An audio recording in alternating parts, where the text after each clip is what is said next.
नमस्कार, प्रभा साक्षी news network और आप सभी का स्वागत है। अमेरिकी राष्ट्रपति डोनाल्ड ट्रंप और रूसी राष्ट्रपति व्लादिमीर पुतिन के बीच होने वाली मुलाकात न केवल कूटनीतिक दृष्टि से अहम है, बल्कि इसके वैश्विक असर को लेकर भी अटकलें तेज हैं। इस बीच यूक्रेनी राष्ट्रपति का यह स्पष्ट बयान कि हम अपनी 1 इंच जमीन भी नहीं छोड़ेंगे, यह संकेत देता है कि शांति वार्ता की राह आसान नहीं होगी। वहीं पुतिन भी पीछे हटने के मूड में नहीं है, जिससे टकराव की संभावना बनी हुई है। हम आपको यह भी बता दें कि ट्रंप वर्तमान समय में खुद को शांति दूत के रूप में पेश करने की कोशिश कर रहे हैं। इसके पीछे 2 बड़े उद्देश्य हैं। पहला है नोबेल शांति पुरस्कार की महत्वाकांक्षा।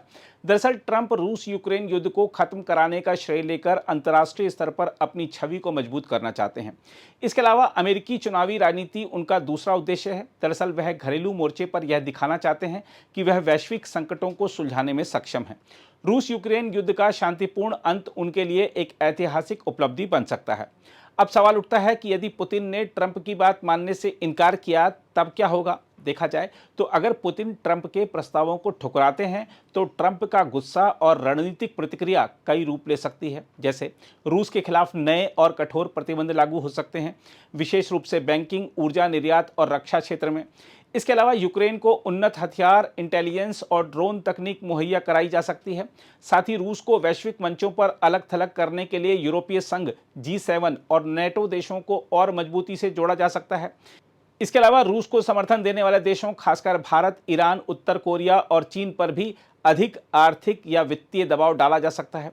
अगर रूस यूक्रेन युद्ध खत्म नहीं होता तो ट्रंप के संभावित सख्त कदमों के दूरगामी नतीजे हो सकते हैं। जैसे तेल और गैस के दाम में उछाल आ सकता है, जिससे पूरी दुनिया में महंगाई बढ़ेगी। वहीं नेटो सीमा पर सैनिक तैनाती बढ़ सकती है। इसके अलावा रूस समर्थक देशों के बीच सामरिक सहयोग और गहरा हो सकता है।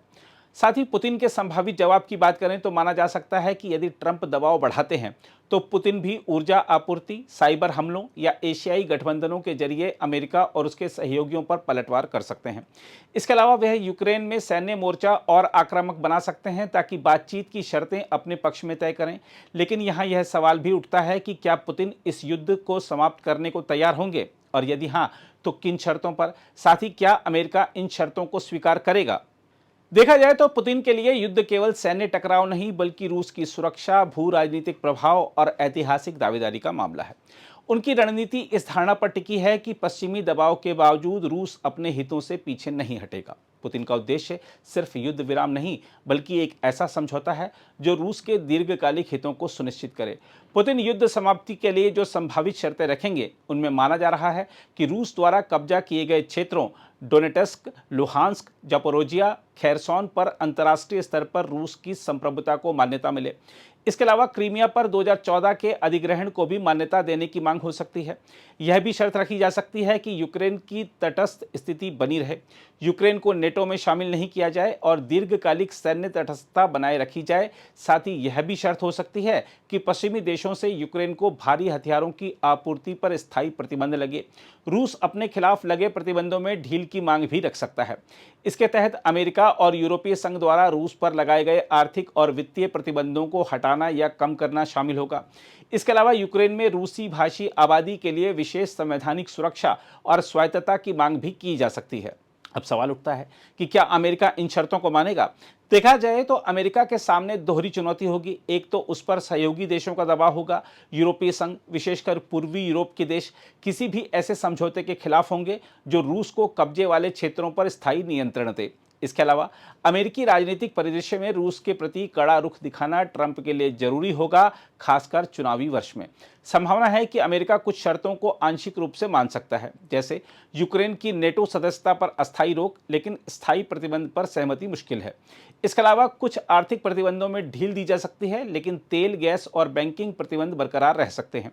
अब सवाल उठता है कि समझौता नहीं होता है तब क्या होगा। मसलन अगर पुतिन की शर्तें अमेरिका के लिए अस्वीकार्य साबित होती हैं तो वार्ता विफल हो सकती है।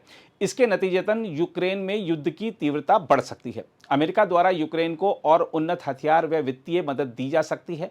रूस का चीन, ईरान और अन्य पश्चिम विरोधी देशों के साथ गठबंधन गहरा हो सकता है। बहरहाल ट्रंप के लिए पुतिन से यह मुलाकात एक कूटनीतिक अवसर है, लेकिन अगर पुतिन अड़ जाते हैं तो यह शांति पहल जल्द ही शक्ति प्रदर्शन की जंग में बदल सकती है। इस टकराव के बीच यूक्रेन का रुख सबसे कठिन है। ना तो वह जमीन छोड़ने को तैयार है और ना ही लंबे युद्ध से पीछे हटने को। आने वाले समय में यह वार्ता सिर्फ यूक्रेन के भविष्य को नहीं बल्कि अमेरिका रूस संबंधों और वैश्विक शक्ति संतुलन को भी प्रभावित करेगी। यह भी सत्य है कि यह वार्ता तभी सफल होगी जब दोनों पक्ष पूर्ण जीत की बजाय व्यवहारिक समझौते पर तैयार हों। पुतिन के लिए युद्ध समाप्ति का मतलब सम्मानजनक और रणनीतिक लाभकारी शर्तें होंगी, जबकि अमेरिका के लिए यह अपने सहयोगियों को संतुष्ट करते हुए शांति का रास्ता निकालना होगा। अगर यह संतुलन नहीं बन पाया तो यह बैठक सिर्फ एक कूटनीतिक फोटो ऑप बनकर रह जाएगी। अगर आप भी लेना चाहते हैं देश दुनिया की तमाम जानकारी तो आज ही सब्सक्राइब करें हमारे चैनल को। साथ ही नीचे दिए बेल आइकन को जरूर दबाएं ताकि हर अपडेट आप तक पहुंच सके।